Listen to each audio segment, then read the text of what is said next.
And the other key importance to your Facebook presence is brand loyalty.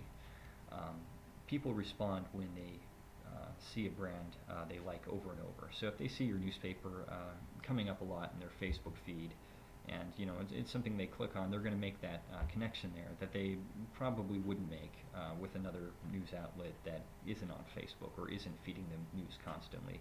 And over time, it becomes advantageous where uh, you're developing that loyalty, and whenever someone needs to look up on the news, whether they're on Facebook or whether they're just walking around town, your site, your brand is going to pop up first in their mind. And most importantly, the key advantage of Facebook is providing that other platform for your content. Most papers, they have their print product, they have their website, and for many of them, that's it.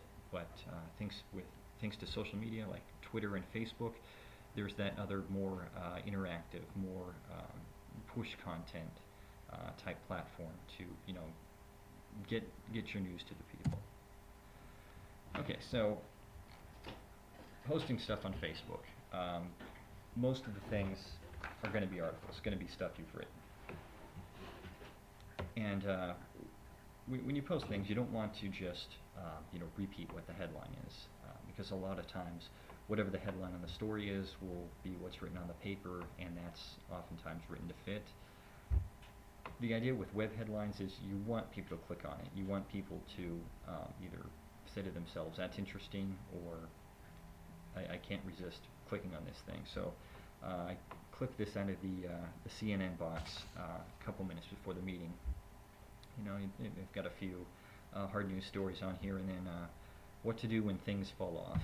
Well, who's going to not click on that? I mean, it ends up going to a story about what to do if your tooth falls out while playing baseball, or your eyeball falls out, or basic medical things.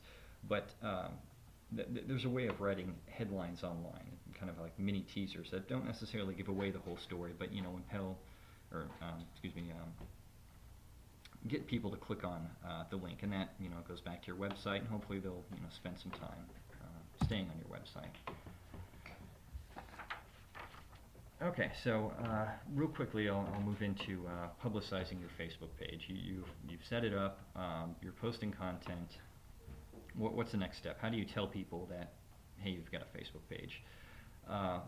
Facebook obviously wants to make money off you, so they have an ads section where you can purchase advertising, and you can zoom it in on pretty much any demographic that's connected to you, that's not connected to you, that's in your area, not in your area, whatever.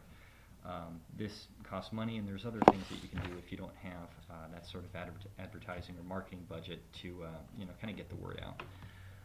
One of the things that we've done that kind of reminds people in print that we have these other websites for them is publishing a like count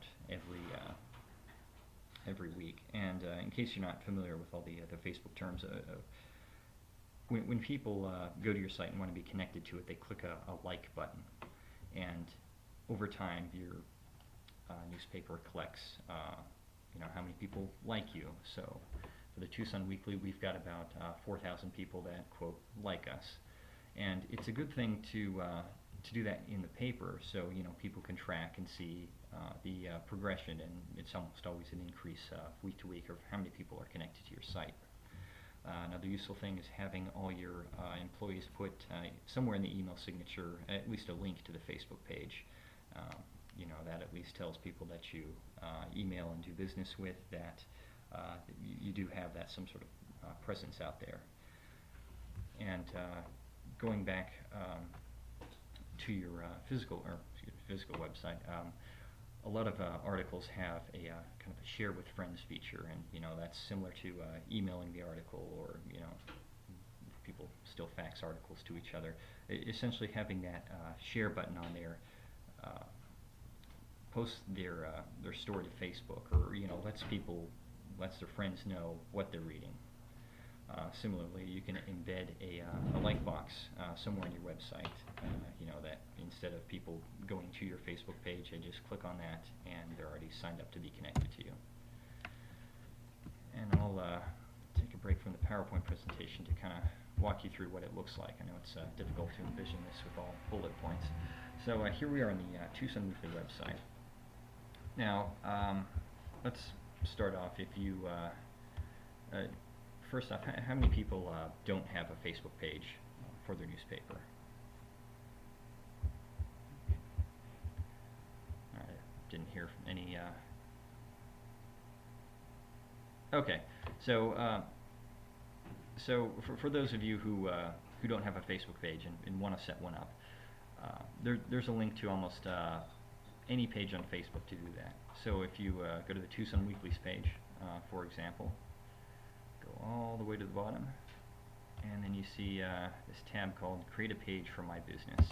So clicking on that, it'll ask you, you know, what your you'd want to do this official page area. This is mainly, you know, if you're a small club or organization, but you want the official page for your newspaper. You know, select your local business or whatever.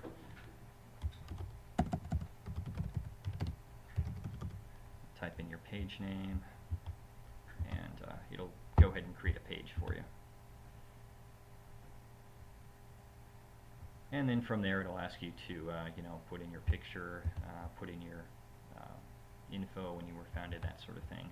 And it'll, you know, kind of walk you through. And then over time, you can direct people to that page. They can, you know, sign up to be connected and grow it that way. But let's go back to the Tucson Weekly's page.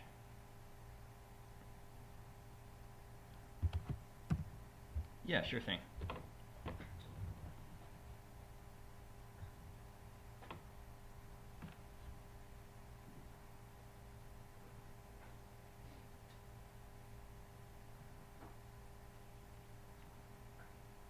Yeah, sure.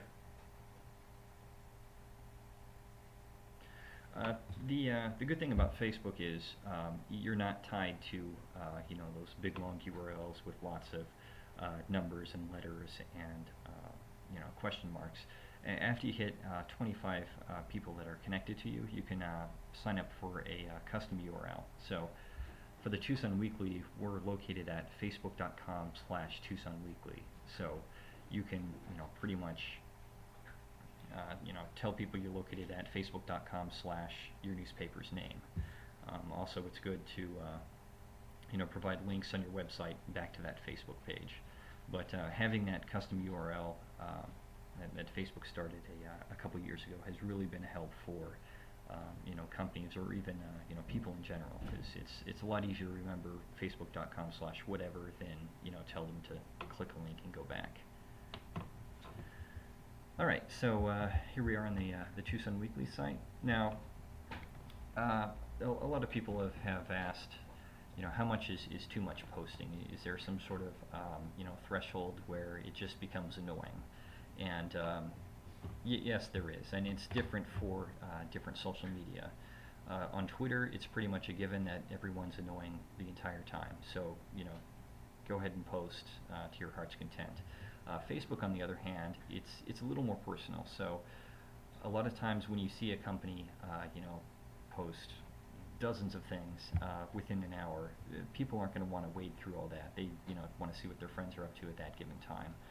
So one of these strategies we've worked with the Weekly and Inside Tucson Business is we try to do about 3 to 5 posts per day.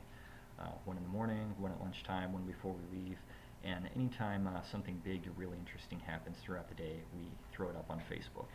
And this isn't advantageous because we're always on throughout the day. Whether people, you know, log on in the afternoon or log on when they get home, somewhere in their newsfeed is going to be something from the Tucson Weekly and Inside Tucson Business, but not so much that they'd be overwhelmed and discontinue to follow us.